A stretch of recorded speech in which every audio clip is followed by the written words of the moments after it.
Union council हाजी मोहम्मद के गांव बलोट मखदूम में तकरीबन 55 लाख की लागत से तरक्याती कामों का संगे बुनियाद की तकरीब में मेहमान हुसूसी MPA चौधरी नदीम असगर कायरा थे। तकरीब का इनकाद हाफिज मोहम्मद अरशद चौधरी मजहर साहब ऑफ बलोट मखदूम ने किया। इस मौका पर दीगर शुरका में Chaudhry Aurangzeb, Haji Mohammad Chaudhry Majid Farooq Paswal, Chaudhry Farooq Paswal Norway, Mian Mohammad Saleem of Umar Chak, Chaudhry Mushtaq Umar Chak, Majid Ilyas, master Abbas, Mian Aslam, doctor Bashir, Chaudhry Ilyas, Chaudhry Daulat Kotla Sarang, Chaudhry Mushtaq, Chaudhry Nazarpal, Chaudhry Ghazanfar Umar Chak, Chaudhry Nasir, Haji Mohammad, Chaudhry Ahmad Raza Paswal, Usman Aziz Qadri, Raheel Abbas Butt समेत सैकड़ों मौजूदीन इलाका मौजूद थे। बलोट मखदूम पहुँचने पर अहले इलाका ने चौधरी नदीम असगर कायरा का फूलों की माला और पत्तियां निछावर करके शानदार इस्तकबाल किया।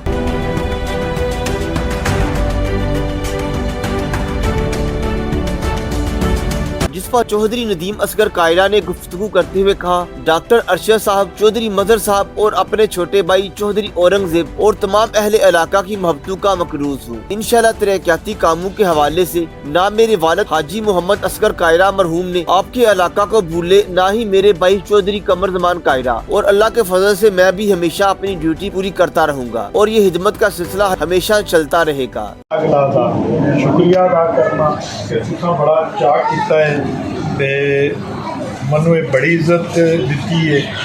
खास कर जी मेरे छोटे भाई ने गल का जिक्र किया है, इलैक्शनां दे विच ढोल वजदा हुंदा पिया, सारे किसी ना किसी रंग दे विच किसी ना किसी दे नाल मुंसलिक होंदे ने, लेकिन जदों इलैक्शनां तो बाद इलैक्शन हार जाइए तो बहुत सारे लोग अपन रवायात कायम रखते हुए मूँह भी मोड़ लेंगे ने, तो कई जोड़े ने अपनी रवायात के मुताबिक इंज खलो जाते हैं जिकन अज तुम खलो के तो मेरा चाह कर सके। मैं तुहाडा शुक्रिया अदा इस रवायत को मैं हमेशा याद रखा, क्यों कि वह बंदा जोड़ा रवायात छड़ देंदा है वो बंदा नहीं होता। तो मैं समझना कि तुहाडा वड्डा पन है और ये हुण मेरा इम्तिहान है कि मैं तुहाडी रवायात जड़ियाँ रखियां ने तुसां जिस बुनियाद के उत्ते तुसां अज इज्जत दी है, मैं इंशाअल्लाह ताला तुहाडा नौकर तौलादार हाँ। काम अल्लाह ताला की ज़ात करती है, साडा काम होंदा हाँ जाके आवाज़ उठाना, आवाज़ उठाई अल्लाह ताला ने मेहरबानी की।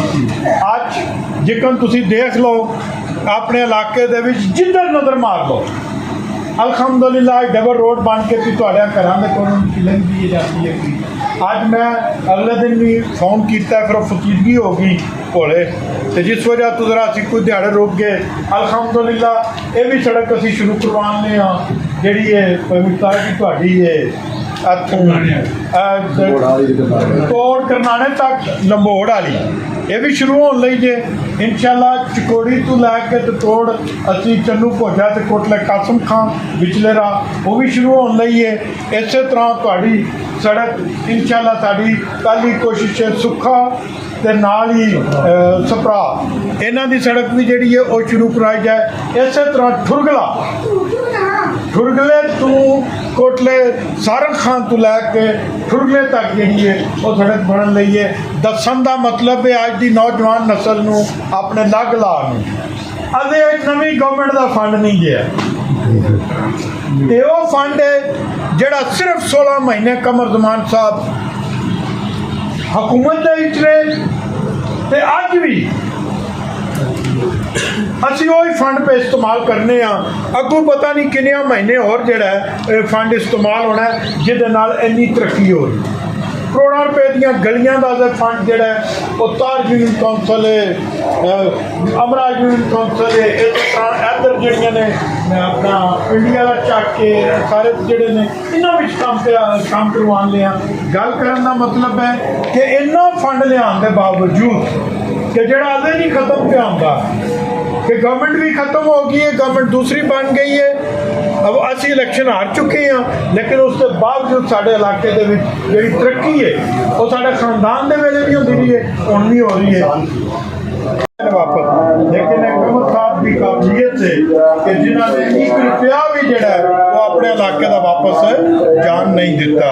ਤੇ ਉਹਦੇ ਨਾਲ ਸਾਡੀ ਖੁਸ਼ਕਿਸਮਤੀ ਹੈ ਕਿ ਸਾਡੇ ਪ੍ਰੈਜ਼ੀਡੈਂਟ ਸਾਹਿਬ ਆਸਫ ਅਲੀ ਜ਼ਰਦਾਰੀ ਸਾਹਿਬ ਬੈਠੇ, ਚੇਅਰਮੈਨ ਸੈਨੇਟ ਯੂਸਫ रज़ा गिलानी साहब बैठे, और मौजूदा साढ़े गवर्नर सरदार सलीम हैदर साहब बैठे, तो साड़ी पार्टी का एक हिस्सा जोड़ा है वो इस दे विच बनया है, तो जिस वजह तो असीं समझने कि असीं अपने इलाके के जोड़े ने कमा। और दूसरा तुहानूं दस देना कि सिर्फ ये नहीं, असी गवर्नमेंट का अगर हिस्सा होए कल नूं ते इंशाअल्लाह ताला अपने इलाके वास्ते फिर इस तो ज़्यादा फंड लैके आवांगे, जिहड़ियां कोई कमियां रह गईयां ने इंशाअल्लाह वो भी पूरियां करांगे। अज दी नौजवान नस्ल दे अगे जरूर सवाल करांगा कि क्या तुहाड़ियां सड़कां बनन, तुहाड़े इलाके दे गैस लगे, तुहाड़े इलाके स्कूल बनन, तुहाड़े इलाके बिजली लगी है, इन्हां नूं सालां नूं 25-30-35 साल दा अरसा बनदा है, जिहदे च सारियां चीज़ां जिहड़ियां ने इन्हां पिंडां दे विच आईयां ने। किसी सूरत कोई मेरे वालिद साहब की सूरत च आईयां ने, कोई कमर साहब की सूरत च आईयां ने, कोई मेरी हैसियत तहसील नाज़िम की हैसियत नाल आईयां ने, लेकिन हमेशा साडे इलाके ने साडे ते मेहरबानी की। इस गल तू कदे नहीं परेशान होना कि कमर साहब के वोटां नूं या मेरा वोट जिहड़े ने घटा के जितवा दिता जाता दूसरिਆਂ ਨੂੰ। ਅਸੀਂ ਇਹ समझने कि साढ़े लग ला हमेशा साडा चाह कीता है, उस जित हार दा सानू पता है, दो भरावां साढ़े उत्ते मिसाल का सानू पता है, लेकिन जिहड़ा तुहाडी मुहब्बत है वो अज नज़र आ गई है। यही मुहब्बत चाहिए होंदी है, बंदा ओहदे ते भी बैठे आवे ते बंदा पूछे कोई ना, मैं समझना ओहदा कोई चीज़ नहीं होंदी, ओहदा ओह होंदा जिहड़ा अज है ओहदा है। मैं इहनूं ओहदा समझना, मैं इहनूं इज्जत समझना, और अल्लाह ताला दे अगे यही दुआ है कि ये जिहड़ा ओहदे सानू दो भरावां नूं दित्ते ने, साडे लग ला दी तुफैल और अल्लाह ताला दी करमवाजी नाल ये दित्ते रखी। बाकी रब दे काम ने वो कदे होंदे ने ते कदे नहीं होंदे। इंशाअल्लाह ताला उन्हां अहदियां ते भी आवांगे ते इन्हां अहदियां नूं भी निभावांगे जी। बहुत मेहरबानी।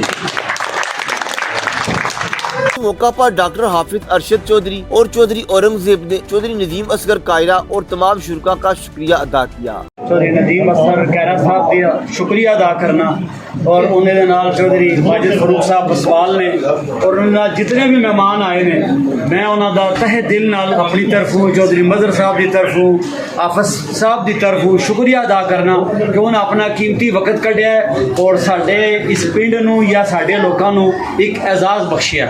दूजा वो जिस तरह अपने ख्यालात का इजहार कर रहे सन, तुसीं सुन लिया वाकई ही इलैक्शन तो बाद जिहड़े तरक्याती काम करवाने उन्होंने एक अजीम कारनामा है, और साडे पिंड वास्ते एक बड़ी अच्छी मिसाल है। असी मिसाल भी दे सकते हैं कि इलैक्शन तो बाद भी उन्होंने साढ़े पिंड विच ये तरक्याती काम किए ने। इस तो इलावा जितने भी मेहमान मेरे बुजुर्ग मेरे भाई तशरीफ लियाए ने अपने कम काज तो इस गर्मी की शिद्दत मैं उन्होंने सब का तहे दिल नाल शुक्रिया अदा करना कि तुसीं सानू इतना एजाज़ बख्शिया है या इतनी अहमियत दी है कि तुसीं साडे गरीब खाने ते मेरे और मदर के गरीब खाने ते तशरीफ लाए हो और सानू खिदमत का मौका दिता है। मेरी दुआ है कि आइंदा भी ऐसे सारे भाई किसी न किसी मौके पे इकट्ठे आके मिल के बह जाइए करिए, और अपने इन्होंने मौजूद मेहमानों फिर असी किसी अच्छे मौके पर बुलाइए करिए, ताकि साडा और इन्होंने मौजूद मेहमानों का जोड़ा तलक है वो बरकरार रवीए, साडा इन्हों का रबत रवे, असी इन्हों अपन मुश्किल दसते रवीए, अपन जरूरियात दसते रवीए, और अल्लाह करे अज की तरह ये साड़ियाँ जरूरियात नूं साड़ियाँ मुश्किलात नूं साड़े मसाइल नूं हल करते रहन। बस मेरी यही दुआ है, और इसे गल ते मैं एहतताम करना कि मैं इन तमाम साथियों का, दोस्तों का, बुजुर्गों का मैं शुक्रिया अदा कर। तमाम शुरका के लिए बेहतरीन खाने का एहतमाम किया गया था। रिपोर्ट फैसल से HDN गाँव बलोट मखदूम।